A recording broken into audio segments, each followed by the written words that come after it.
дуруд ба кулли ҳаводорони барсаи беҳамто. Инак як даври дигар низ пушти сар шуд ва он Барселонаи мову шуморо боз як қадами дигар наздиктар ба Атлетико кард. Аниқтараш як қадами дигар монд, зеро баъди ин пирӯзӣ акнун ганди гап миёни Атлетико ва Барселона ҳамагӣ як холро ташкил мекунад. Агар шумо омодаед ки мо дар бораи бозии дишаба қисса кунем, пас камтарак вақти худро барои тамошои ин видео сарф кунед. Фикр дорам пушаймон нахоҳед шуд.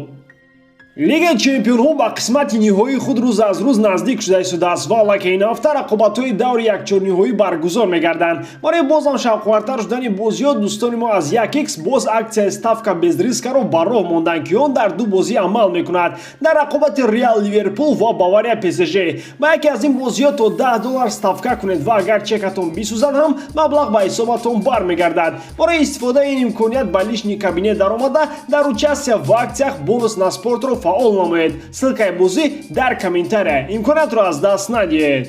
Барселона аллакай медонист ки Атлетико бозии худро бар Севилья бохтааст ва акнун шанси наздик шудан ба Атлетико 100% муҳайё гашта буд. Зиёда аз ин Барса дар хонаи худ бозӣ мекард ва бозам рӯзи душанбе. Агар касе намедонад, пас ёдовар мешавем ки Барселона гоҳ-гоҳ рӯзи душанбе бозӣ мекунад ва агар дар томи фаъолияти худ чанд маротибе бозӣ карда бошад ҳам он барои даста бобарор будааст, яъне ананаи дерин шикаста нашуд. Барселона ба ин бозӣ бо чунин ҳайят омад: Тер Штеген дар дарвоза, Оскар Мингеса, Де Йонг ва Ланглес сегонаи муҳофизатгарони марказиро ташкил карданд. Алба ва Дест аз канорҳо ва дар минтақаи такягӯӣ Бускес ва Педри бозӣ карданд. Месси, Гризман ва Дембеле боша дар хатти ҳуҷум бо Валидалид даст ба гиребон шуданд. Чанд бозингар аз қабили Пике, Фати, Каутино ҳанӯзам беморӣ мекашанд. Агар пайдо гаштани Пике дар бозиҳои наздик дар ҳаят эҳтимолият дошта бошад, пас баргашти Каутино ва Фатиро то поёни мавсим худо медонад. Аслан Валидалид барои Барселона ҳарифи мувофиқ аст ва дастаи католонӣ бар муқобили ин даста чандон мушкилӣ зиёд надорам, ба вежа дар бозиҳои хонагӣ.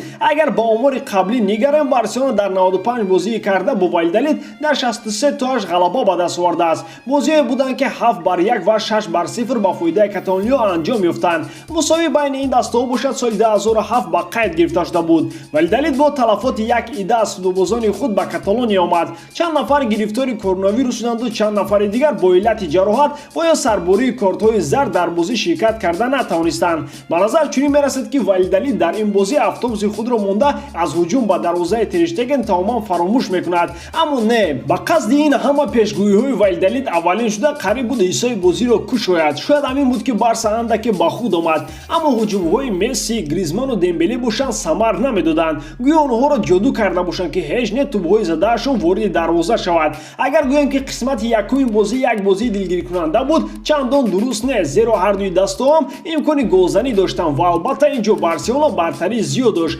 Аммо имшаб шаби голборон набудааст. Барселона бошад дар ду бозии қаблӣ мухлисонро одат кунонда буд ки ба дарвозаи ҳариф бештар аз 3 гол мезананд, вале ин ҷо кор ранги дигар дошт ва бо ҳамин минвол қисмати якуми бозӣ анҷом шуд. Ба назари инфиродии ман Барселона кам-кам ҳарифро нодида мегирифт, ҳарчанд ки ҳуҷум мекард. Қисмати дуюми бозӣ бо ҳуҷумҳои паиҳами Барселона оғоз шуд.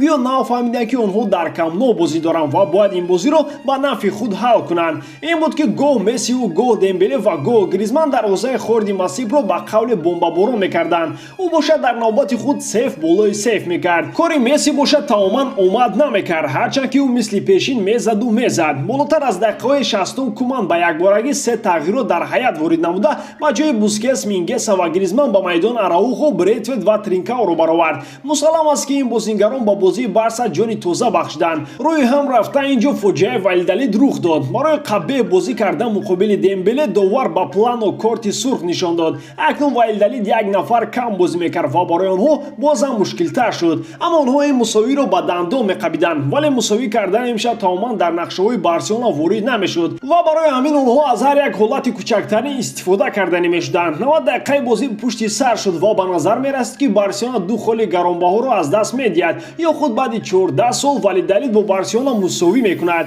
аммо гуфти Руссо не тут-то было. Дар пойи як ҳуҷуми барқувар ки хайр аз Тер Штеген ҳама дар он ширкат карданд, Усман Дембеле туби партофтаи Араухоро ворidi кунҷи поёнии дарвозаи Валидалид кард ва Куманчеки таоми Каталония ва мову шумо ҳам дар таоми олам оҳи сабук кашидем. Бовар кунед, барои ин бозиро тамошо кардан ду пачка валидол камӣ кард. Ба фикрам то Дембеле гол зад ки бархи фанатҳои ашадиро бошад скори бурд. Ба ҳар ҳол Барселона се холи заруриро гирифт ва ба мақоми дуюми ҷадвал баргашт. Чунончи дар боло ишора кардем, акнун Барселона дар пушти гӯши Атлетико нафас мекашад ва ҳамагӣ як иштибоҳи Атлетико метавонад Барсаро сарнишини ҷадвал кунад. Албатта агар онҳо дар Эл Класико ғолиб оянд, яъне гуфти бобои ғулом бояд пеши айпода чанг надозем. Воқеан Эл Класико метавонад ба яке аз саволҳои асосии мавсими имсола ҷавоб гӯяд. Барселона бошад ба Эл Класико бо таби болида меояд. Беҳтарин бозингари ин бозӣ Усман Дембеле шуд, аммо ман ростӣ мехостам ки ин унвонро ба Кипери Валидалид Хорди Масиб медоданд. Охир агар он намебуд, кӣ медонад ки дар табло мо кадом рақамҳоро медидем. Барои имрӯз тамом. Агар чанд як лайкро дареғ надоред, нур болои нур мешавад. Дарам ҳолат Барселонаро дӯст доред ва канали Барса TG-ро дастгирӣ кунед. Дастгирии шумо пешравии мо. Бо шумо буд Муҳаммад Гаиров.